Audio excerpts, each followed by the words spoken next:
This video is for any musician, mix engineer, producer, or avid critical listener that has an interest in taking their first steps towards an improved listening and recording environment. So, why treat your room? The music that reaches your ears can be disturbed and adulterated by your room. If you're an artist, then hearing a skewed version of your music may cause you to make skewed decisions, influencing your art. If you're a critical listener, you may not be hearing the song as the artist intended it. Before we look at solutions, let's reiterate the desired outcome and figure out what's preventing us from said outcome. We want the sound to reach our ears in a state that is as close to how it left the speakers as possible.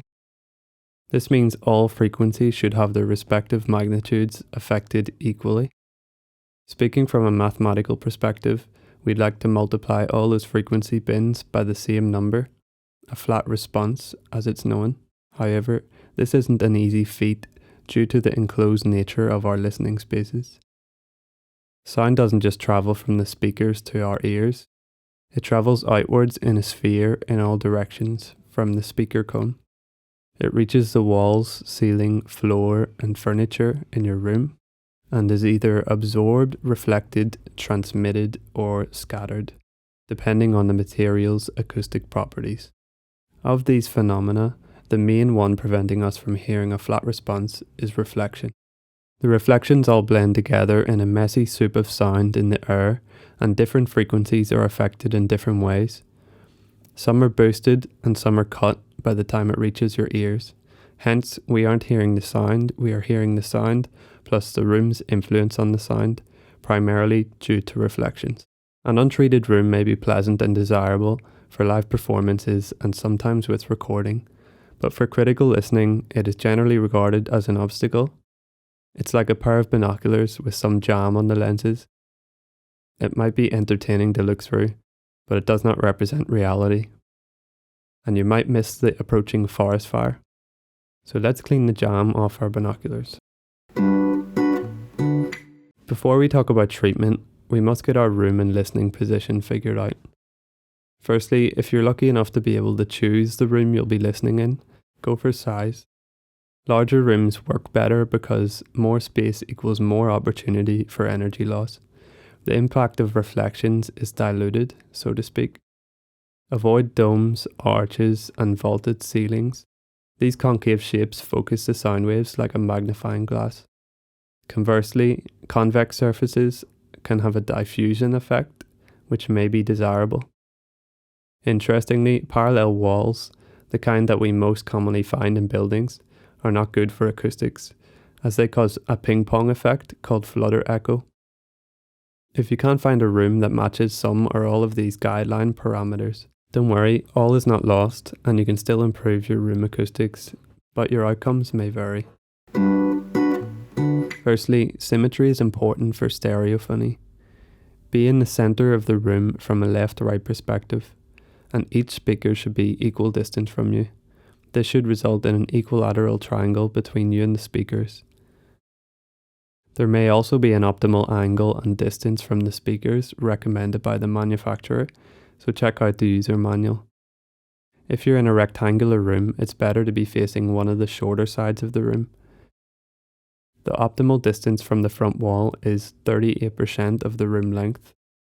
So if your room is 4 meters long, you'd want to multiply 4 meters by 0.38 to get a listening position of 1.52 meters from the front. If this is not achievable, then between 35% and 43% is fine. Failing that, it's best to avoid displacements of 25% and 50% from the front wall, as room modes are present here. Finally, the topic of how close the monitors should be to the walls is quite complicated due to the speaker boundary interference response, or SBIR, and this is out of scope of this video, but I'll link a resource that I found helpful. The important thing for the next steps is that you have a listening position roughly defined so that you have a reference point for where to begin placing acoustic materials. Given that we've established that we are mainly concerned with taming excess reflections, we can do so with two design tools. Firstly, absorbers. These absorb the sound from the space, changing the sound into heat energy, helping to flatten the response of the room by reducing the amount of reflections in the room, interfering with one another. Secondly, there's diffusers, and these scatter the sound energy. This distributes it more evenly, which helps flatten the response of the room without removing sound energy from the space. In my opinion, I think most people starting out with acoustic treatment on a budget would benefit more from using absorbers first, because a reduction in sound energy is often desirable. This is not soundproofing, but your microphones will pick up less unwanted ambient noise. Likewise, your roommates or neighbours may benefit less from transmission. Diffusers aren't very good at reducing the sound energy. Number 2, diffusers typically target a narrower frequency range than absorbers, meaning they require careful consideration and calculation to get the right solution. I believe this is best left to an expert. Number 3, diffusers are more expensive to buy. And number 4, diffusers are more complicated to design and construct. Now you need to choose an absorbent material. Mounted and freestanding panels are the way to go for treating a room with minimal construction work. If you're going to purchase ready-made panels or construct some panels yourself, then here are some materials to keep in mind. You could use rock wool, sonopan, PEP, or acoustic foam. If you're not ready to purchase materials, then you could use materials that you find around your house, like old blankets, curtains, or towels to fashion some makeshift panels. To help you choose, you could look up the absorption coefficients of materials available to you and go for the one that has the highest coefficient at the widest range of frequencies. I personally chose rock wool and acoustic foam mounted panels. Hard surfaces like the walls, floor, and ceiling that make up your room are generally reflective, so you could place absorbent panels anywhere to cover exposed surfaces and it would do some good. However, it's not advised that you cover all surfaces because this can make the room sound dead, resulting in an unpleasant, unrealistic listening experience. You'll likely have limited panels, so it's best that you place them where it gets you the most bang for your buck. Therefore, let's talk about the most effective places to mount your panels, and that should help you work out how many you'll need. There is no one-size-fits-all approach to panel placement, but there are 2 things that work in all cases, so you might want to start here. 1. Cover your first reflection points. 2. Trap bass frequencies in the corners. First reflection points are the mirror points between the speaker and the listener.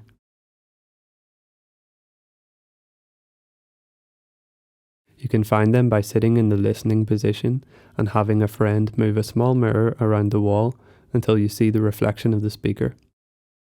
This is where the reflections take place that are most perceivable from the listening position. Covering these is a good starting point for placement of acoustic panels. Bass traps are acoustic panels that are thicker than normal, so that they can soak up more lower frequencies.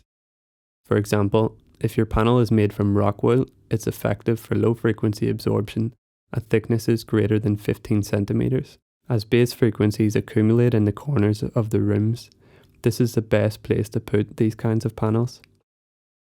An air gap behind the material also helps extend the range of absorption into the low range. But a rule of thumb is to make sure that the air gap is no thicker than the thickness of the panel, or else some mid-range absorption is lost as a consequence.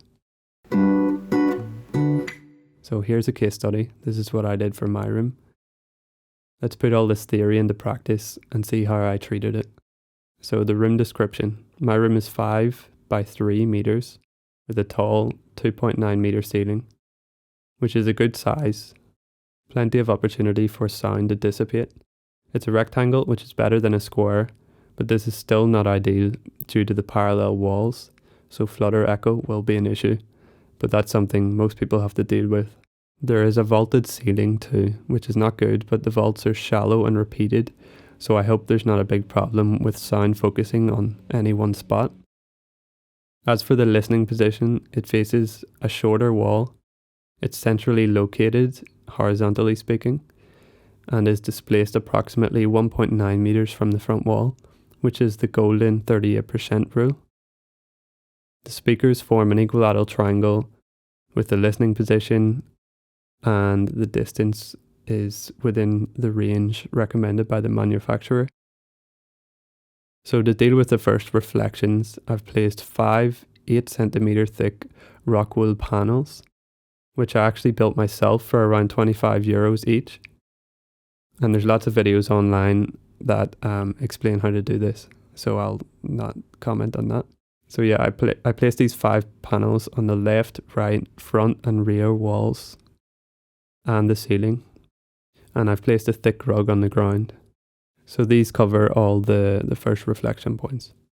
So to keep the bass under control, I've got a 16cm thick bass trap for each corner at the front, and I've added air gaps to the bass traps and the panels on the ceiling and the rear wall for improved bass absorption. Where else feasible, I've added bits of cheaper, less absorbent acoustic foam around the room to further improve the acoustics, whether that be for mixing or recording. So difficulties and potential improvements. All the corners in the room could do with bass traps, but they are occupied by other things like doors and furniture. This is just a fact of life, so I don't know if I can improve on that one. And yeah, lastly, the ceiling is vaulted and it is very bare, so I'll have to add panels in future.